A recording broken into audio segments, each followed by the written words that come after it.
Hello friends, कैसे आप लोग। उम्मीद करता हूँ आप बढ़िया होंगे और स्वस्थ होंगे और मस्त होंगे और पढ़ाई में लगे हुए होंगे। तो आज पढ़ने वाले हैं हम रक्त चैप्टर को। रक्त चैप्टर को पढ़ने वाले हैं हम। सबसे पहले पढ़ेंगे हम रक्त का अध्ययन।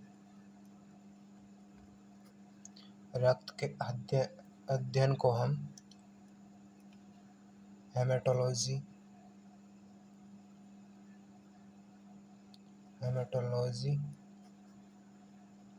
हेमेटोलॉजी कहते हैं।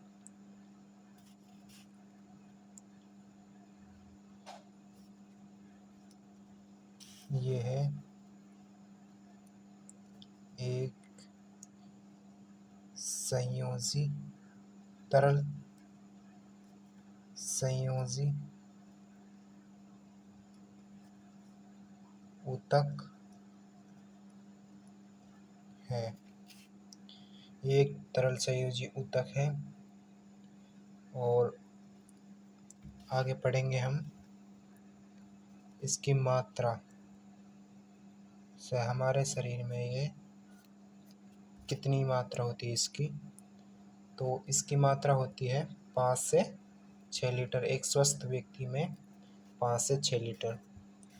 दूसरा पॉइंट इसमें पढ़ेंगे हम इसका पीएच मान। इसका पीएच मान होता है 7.4। क्षारीय प्रकृति का होता है। इसका कुल वजन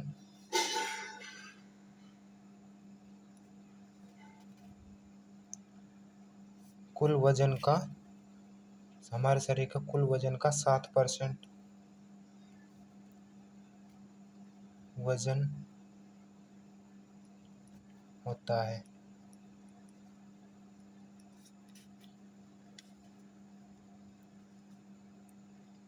ऊतक क्या होते हैं? ऊतक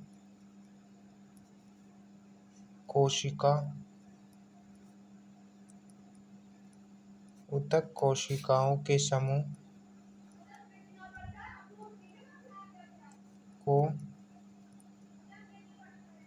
कहते हैं। ऊतक कोशिकाओं के समूह को कहते हैं। और इसमें पढ़ेंगे हम कोशिका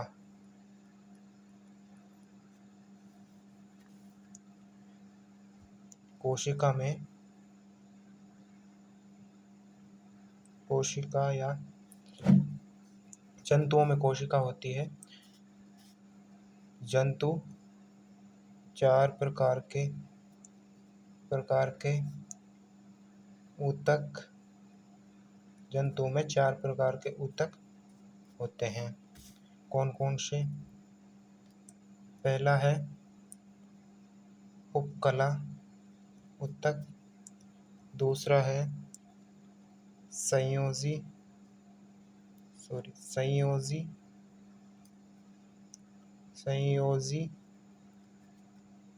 यह रक्त में पाया जाता है। तीसरा है तंत्रिका। ये रक्त होता है तंत्रिका। चौथा ऊतक है पेशी।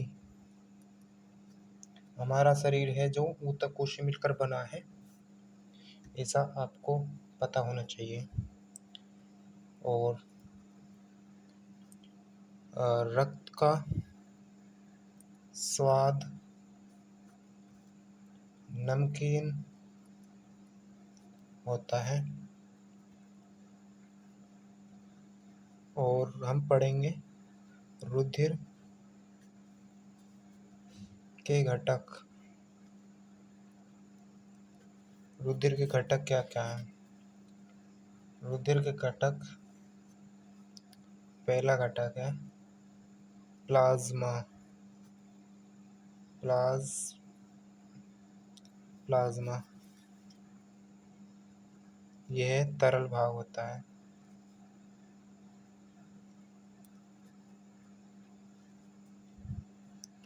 दूसरा पढ़ेंगे हम रुधिर कोशिका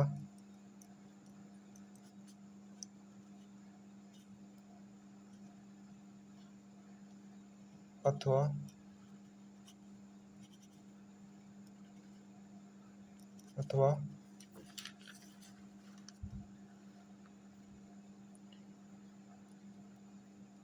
रुधिर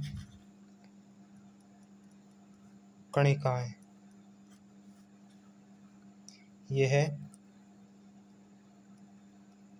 ठोस भाग होता है।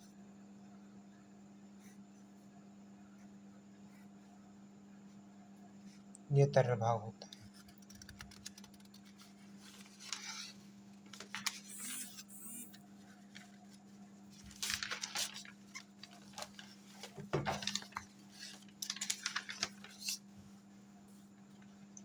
तो आगे पढ़ेंगे हम प्लाज्मा।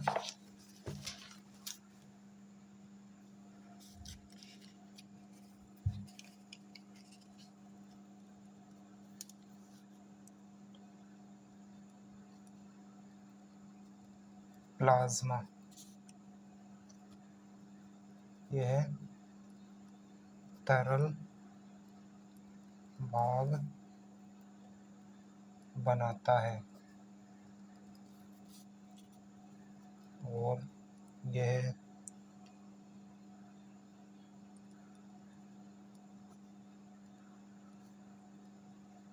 55% भाग बनाता है।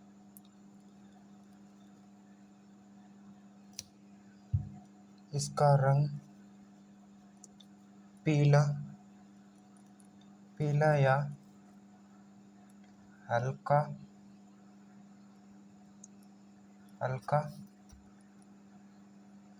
पीला होता है।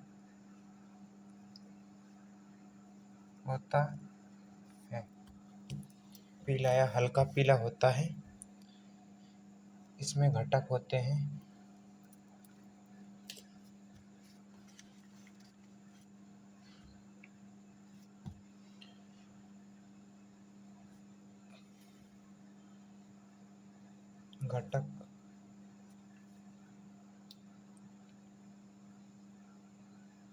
पानी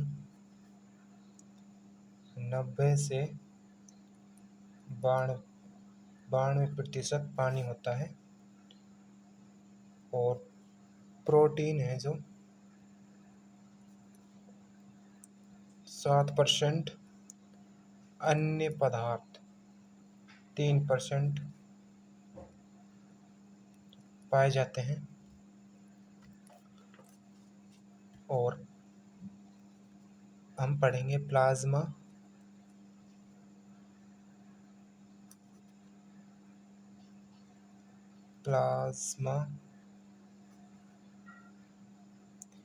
प्लाज्मा में प्रोटीन कौन कौन से प्रोटीन होते हैं। पहला प्रोटीन है एल्ब्यूमिन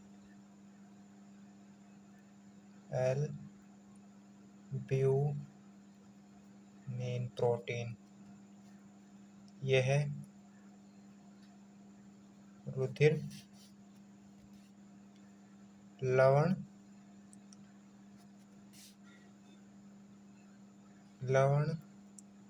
दाब बनाती है। एल्ब्यूमिन प्रोटीन है जो लवण दाब बनाती है।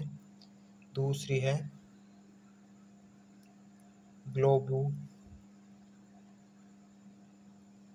ग्लोबुलिन। यह प्रतिरक्षी का काम करती है।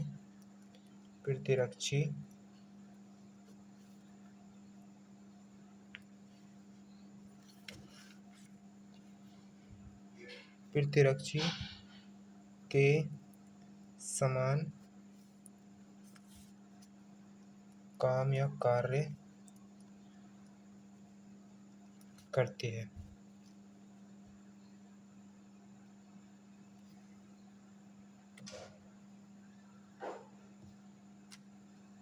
की तरह काम करती है, कार्य करती है। तीसरी प्रोटीन है जो फाइब्रिनोजन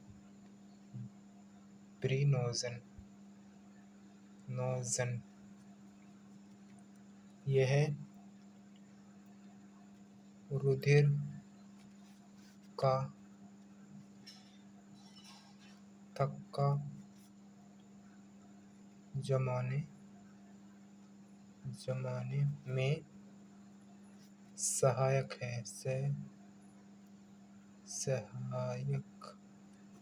है। यह रुधिर का थक्का जमाने में सहायक है। इसी में दूसरा पॉइंट पढ़ेंगे हम। प्लाज्मा, इसमें पोषक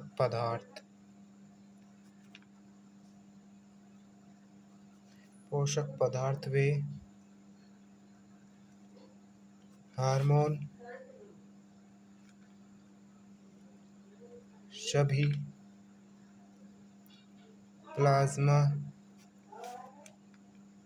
सभी प्लाज्मा में घुलनशील होते हैं।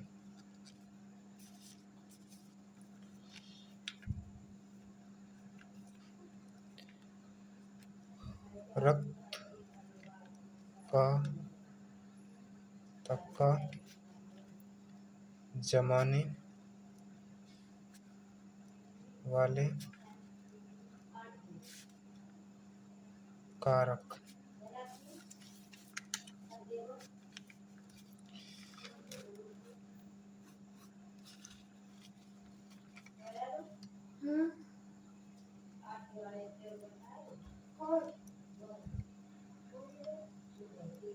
विटामिन के, दूसरा है कैल्शियम,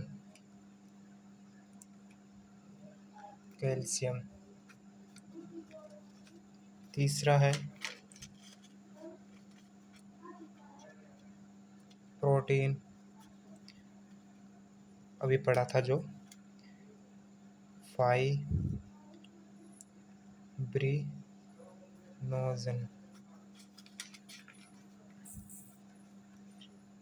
चौथा है रुधिर कोशिका,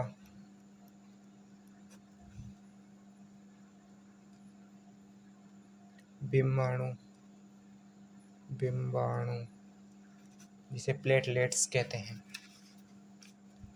यह एक जहाँ पर कट लग जाता है या घाव हो जाता है, वहाँ पर ब्लीडिंग होने लगती है।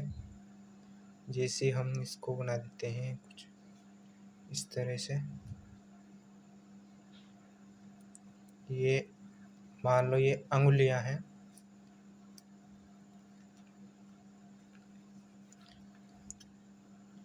यहाँ पर जैसे कट लग गया,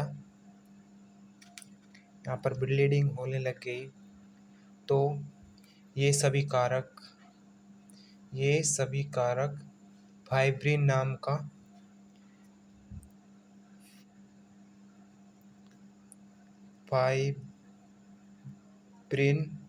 नाम का रेशा स्रावित करते हैं, और यहाँ पर ये रेशे इकट्ठे हो जाते हैं और रक्त का थक्का जम जाता है। यह प्रक्रिया 6 से 10 सेकंड में हो जाती है, 6 से 10 मिनट में। यह प्रक्रिया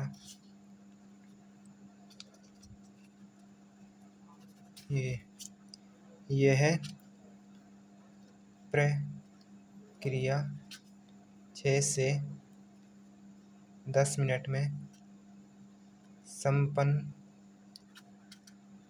हो जाती है। यह 6 से 10 मिनट में संपन्न हो जाती है और हमारे ब्लीडिंग हो रही खून की, वे सब थक्का बनकर रुक जाता है और घाव भी कम होता है। यह सामान्य आंखों से नहीं दिखाई पड़ता, यह सूक्ष्म दृष्टि से देखा जा सकता है। तो हम यहाँ तक ही पढ़ेंगे, आगे कल चालू करेंगे। तो मिलते हैं अगले कोई नए सेक्शन में, और आपको यहाँ एंड करते हैं।